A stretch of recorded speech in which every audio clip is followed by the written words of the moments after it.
where the man who plays for the Super Eagles of Nigeria, he has been placed in induced coma after the incident that happened at the City Ground against the Leicester City over the course of the weekend in that 2-2 draw.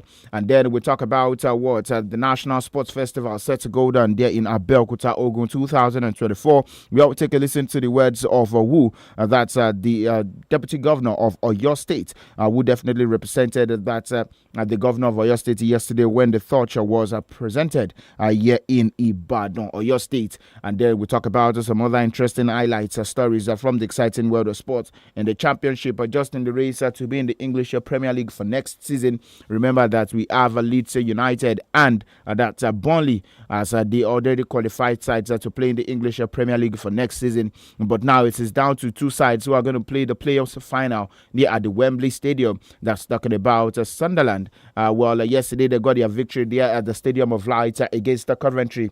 Daniel Ballard last gaps a goal in the 128th minute ensured that for Sunderland, they picked up the ticket to be in the finals of the playoffs, where they'll be playing against They'll be playing against Sheffield. In the playoffs for the English Premier League football season. And then we have updates also from the exciting world of tennis, where Jannik Sinner moved into the next round of the Italian Open. Well, definitely tell that the Italian, the man who won the Australian Open earlier this year, he is in the quarterfinals of the Italian Open as he is bracing himself for that's the Roland Garros, the second major Grand Slam of the year, set to go down by the end of this month. So we have all of these lined up for you on today's edition of the show right on 32 FM 94.9, and you are listening to the voice of 𝐿𝐿𝐿 SAMIES 𝐂𝐑𝐿, the program of this lovely Wednesday morning. But we start straight from the home front, where we talk about that's the National Sports Festival. Well, the Governor of Oyo State, 𝐶èyí Mákindé, he assured that his administration would remain steadfast in its commitment to supporting youth and sports development at all levels through the provision of adequate infrastructure, training facilities, and a conducive environment there in the state. Well, he made this known while receiving the Torch of Unity, which signals the commencement of the Ogun 2024 National Sports Festival, tagged Gateway 2024. Remember that, like I said earlier, Governor 𝐶èyí Mákindé was represented by his deputy Bayo Lawal, and he received the representative of the National Sports Council, Mrs. Nkana Ibora, and collected the torch at the entrance to the governor's office secretariat there in Agodi, here in Ibadan. Well, let's take a listen to what the man has to say. That's Bayo Lawal, who definitely represented the governor of Oyo State.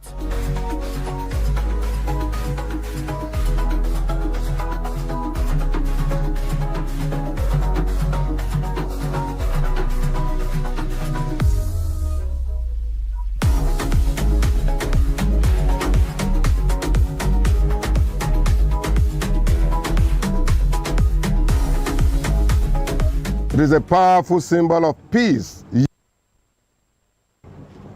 It is a powerful symbol of peace, unity, emblem. Environment. The Torch of Unity is more than ceremonial emblem. It is a powerful symbol of peace, unity, and brotherhood across the 36 states of our great country. Receiving this torch here in Oyo State is not just an honor. It is a reaffirmation of our collective commitment to national cohesion and shared progress. And as we prepare for the festival, I urge our athletes to represent Oyo State with passion, discipline, and excellence. Let us go beyond participation and aim for podium finishing, thus bringing glory to our beloved state. I assure you that this administration remains steadfast in its commitment to supporting sports development at all levels through the provision of adequate infrastructure, training facilities, and conducive environment. To our artists and officials, I encourage you to be exemplary representatives, both on and off the field, upholding the values of sportsmanship, integrity, and unity throughout the duration of the festival. At this juncture, I want to assure you that Oyo State government will continue to recognize and reward those who bring pride and honor to our state.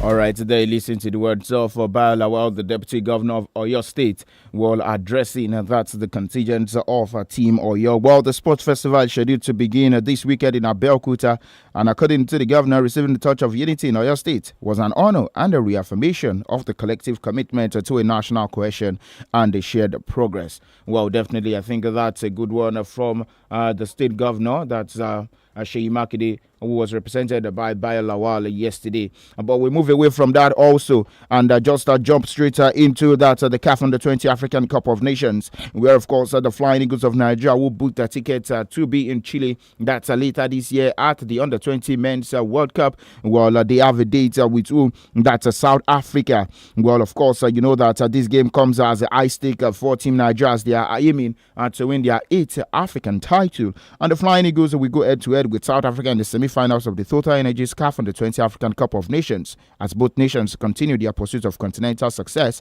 after qualifying for the FIFA Under-20 Men's World Cup. 3-1, the Flying Eagles had defeated Senegal, and that's in the penalty shootout. While head coach Aliou Zubairu squad impressed with their discipline and mental strength, and you tell that Sporting Lagos and the Flying Eagles goalkeeper Ebenezer Akot will save 2 penalties to secure the win. And defensive contributions are from the captain of the side, Daniel Bameyi, Divine Olise, and Silman Alabi, and played a major role and will be vital again as they take on a well-prepared South African team. Well, of course, you know that this game is set to go on. That's on May 15. That's later tomorrow by 4 p.m. That's Nigerian time. The Suez Canal Stadium there in Ismaila later tomorrow. Well, we hope and, of course, give the Flying Eagles a success in their game against the South Africans later tomorrow.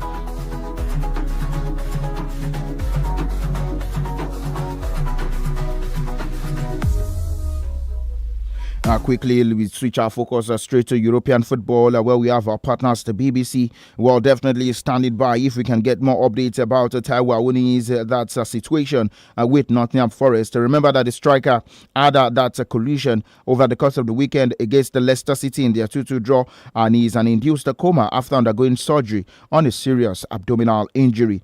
The Nigerian national, that's at the age of 27, he collided with the goalpost in the 88th minute of Sunday's 2-2 Premier League draw with Leicester City at the City Ground, attempting to connect with a cross from Anthony Elanga. And so we join our partners now, the BBC, to take a listen for this and more, especially games that went down also yesterday there in the Championship Day at the Stadium of Light, the second leg of the playoffs semi-finals between Sunderland and that's Coventry City. We join our partners now, the BBC, to take a listen to what they have for us.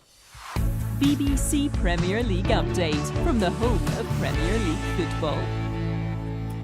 Hello, I'm Molly Stevens at the BBC Sports Centre. We'll start with the Championship playoffs, as we now know that either Sunderland or Sheffield United will be a Premier League team next season. Sunderland's Dan Ballard scored in stoppage time on Tuesday to beat Coventry 3-2 on aggregate and reach the Championship playoff final, where they will face Sheffield United. The match will be played on Saturday the 24th of May. Nottingham Forest have denied that owner Evangelos Marinakis' exchange with manager Nuno Espirito Santo on the pitch on Sunday was a confrontation. The club say he was concerned with the seriousness of Taiwo Awoniyi's injury. The forward had abdominal surgery on Monday. Liverpool striker Darwin Núñez has been ordered to serve the remainder of his ban for his involvement in an altercation with fans while playing for Uruguay. In August 2024, Núñez was banned for 5 international games, but only served 2 matches of the ban before the Court of Arbitration for Sport agreed to temporarily lift the suspension while the case against him was investigated following an appeal by the Uruguay Football Association. Núñez will now sit out Uruguay's World Cup qualifiers in Paraguay and at home to Venezuela next month, along with a match against Peru in September. Everton have cancelled plans to demolish Goodison Park and will instead make it the home of their women's team. The men's team will move to their new state-of-the-art stadium on Bramley-Moor Dock from next season, but following a feasibility study, the club's owners, the Friedkin Group, have decided to continue using the Goodison Park site. It will now become the largest dedicated women's football ground in the country, with a capacity of just under 40,000. And for more football news from the BBC, go to bbc.com/football. BBC Premier League update from the home of Premier League football.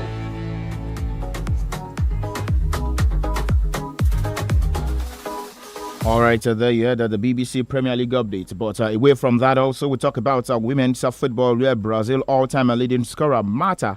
She has been recalled to the squad for the first time since last year's Olympics, after that final pair of friendlies against Japan. And Coach Otto Elias announced yesterday and naming the 39-year-old. Remember that Marta, who was widely one of the greatest women's player of all time, announced that she would retire from international duty following the 2024 games there in Paris, where the striker claimed a third Olympic silver medal. But the Orlando Pride player is back in the squad as Brazil prepared to defend their Copa America title later this year.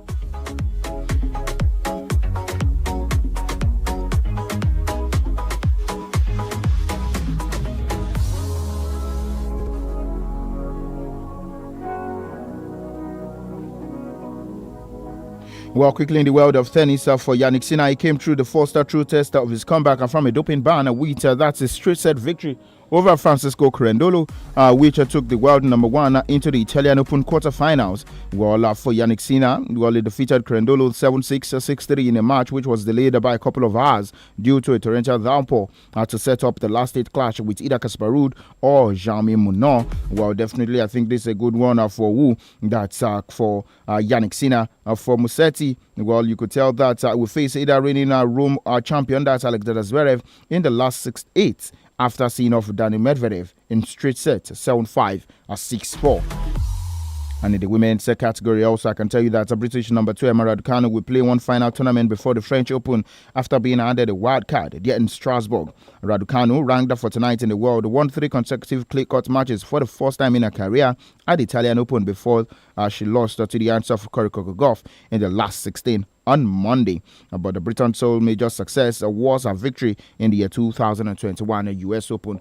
So we hope to see more of her also there in Strasbourg just before the Roland Garros. So this is how far we can go into this edition of the show. We'll come later in the afternoon and discuss about a bit of NBA stories from the games that went down in the early hours of today. Well, I'm SAMIES, your sports captain. We'll meet later in the afternoon by 3:30. Do enjoy the rest of the day and bye for now.